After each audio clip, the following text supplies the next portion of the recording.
In this tutorial, I'm going to show you how to create a custom menu using WordPress's Full Site Editor.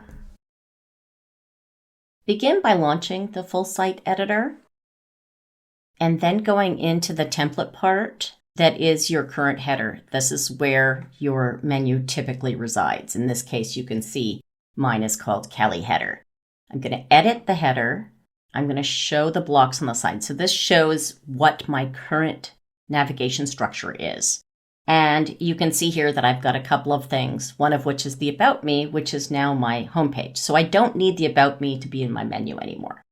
So I'm going to delete the About Me. Next, I'm going to navigate over to the menu. And when I click on it, you'll see there's a plus sign, which will allow me to add a block. In this case, it's another item in the menu. And I can start typing in the name of the page that I want from my website, and I click it.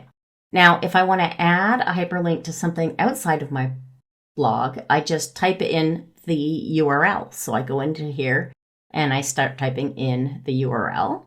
In this case, it's my blog, RebeccaHogue.com. And I'm going to open a new tab because it's in a separate blog. Now, I don't like the name there, so I'm actually going to call it Mom's Blog. So, or Mom's homepage. So there we go. I've renamed it and I click save. And that's all there is to editing a menu.